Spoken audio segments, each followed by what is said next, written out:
Going to be our reach review time with Imperial, and today's review would be Man vs. Bee, a Netflix original series.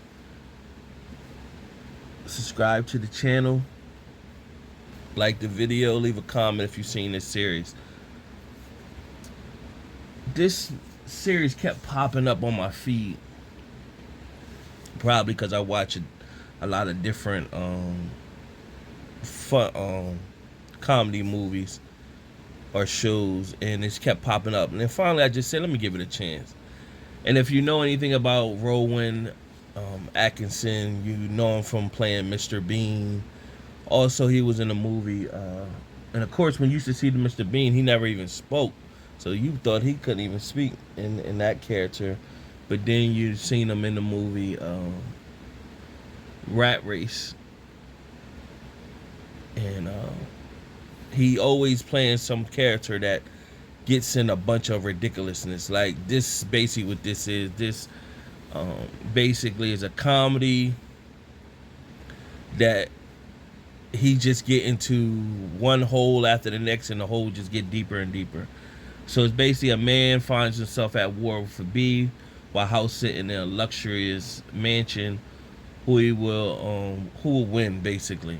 So let's go over the cast. It's not a big cast, so you got Rowan Atkinson as Trevor, Jing Lucy as Nina, India Fowler as Maddie, which is his daughter, Tom Basin as the police officer, Pino Mayello as Debu. So Debu and Nina are going away on vacation, and they need somebody to come do your house sitter. In walks Trevor. He's just new to the agency of house sitting, and he comes into the house. They got this new smart house that a lot of things move off of motion and everything like that. So they got a dog there. Told him that the dog doesn't need to is allergic to peanuts. If it gets peanuts, the dog will start crapping all over the house or whatever. So a lot of the different things in the house is by motion. So if you wave your hand a certain way to open up the cabinet, and the wife, she leaves a manual how everything works. Of course, you already know she kept emphasizing the manual, the manual, the manual. You already know by her kept emphasizing he wasn't going to pay attention to the manual. So he's already in for to get the worst. They tell them they got a lot of different expensive things in the house, and it's important that he doesn't damage anything. So they was already wary of him because this is his first day on the job and this is his first assignment. So they worry about having somebody like that in their home.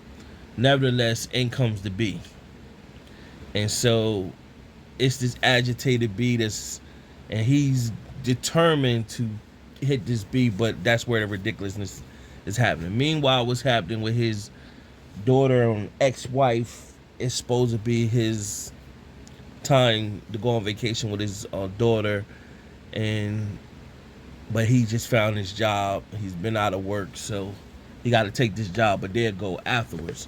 So when the series starts, about I think it's 9 episodes.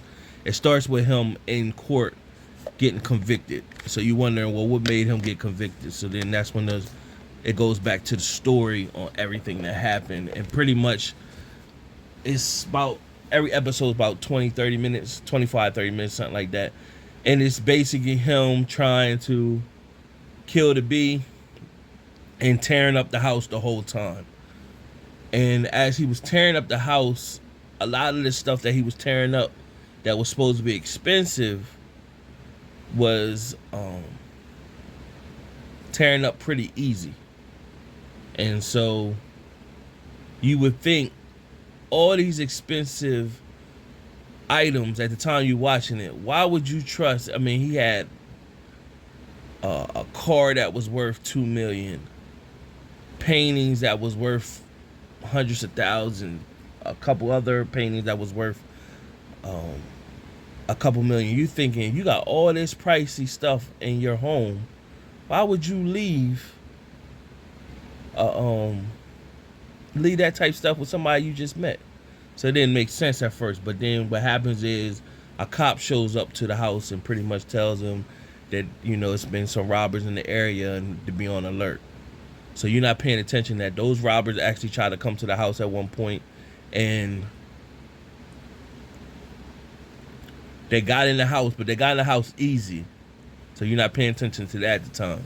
You figure that they just disarmed the technology. So they get in the house, but they get stuck because he comes out. Now you thinking that they robbers, they wouldn't care whether he came out or not. They would just beat him up or whatever.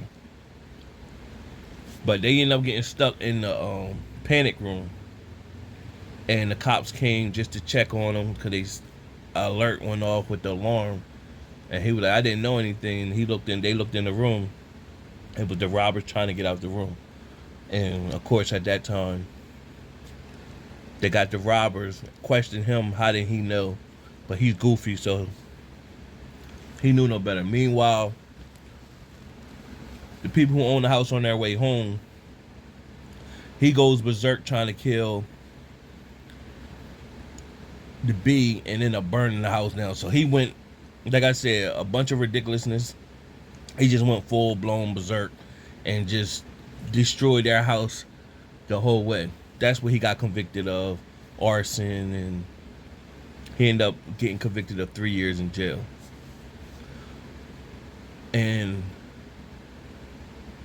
while in jail, in prison, 3 months later passed, he overheard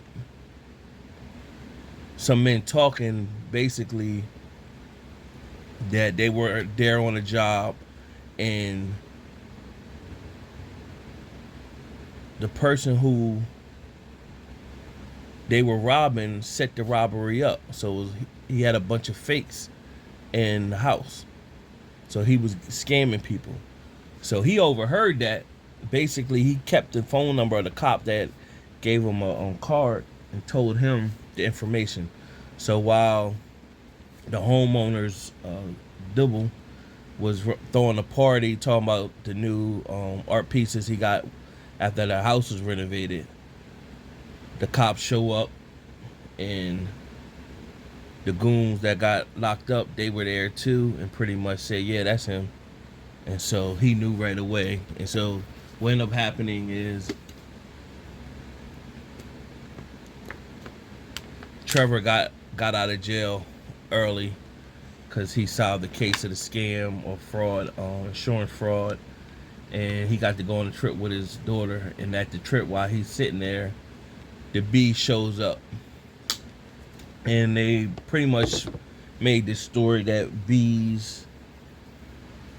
male bees, when the women grow up, they kick the male bees out of the colony, and they gotta basically have no friends and be out on their own. So this bee showed up, and he put some peanut butter on a piece of bread, and the bee showed up on the peanut butter. So he cut out a piece of the bread and left it for the bee. And then you thought he was going to be at peace, and then out of nowhere, while the bee was eating, he just tried to hit the bee, and then he ended up going to war with the bee again at the end of the series. So it was a decent series, enough to watch. Might be a cup of tea, might not. If you're looking for some type of just something to watch with a comedy, it's interesting to take a look.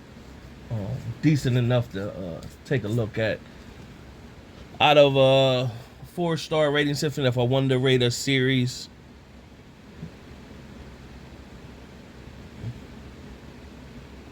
two out of 4 stars. Now, if you watch my reviews, I could give a bad movie a 1.5, and I could give a decent movie 2. You'd be like, it's only a half. How did it go from? Because there's a lot of movies out there that is not over the top funny or over the top good, but it's decent enough to watch. So that's what this falls in the category. It's a 2 because it's a decent enough to watch. It won't be over the top funny. The ridiculousness might be too ridiculous at moments, so you might be like, this ain't my cup of tea. You might just cut it off. But if you get all the way through, it's decent enough to watch. So that's how that is broken down. Once again, subscribe to the channel, like the video. Till next time.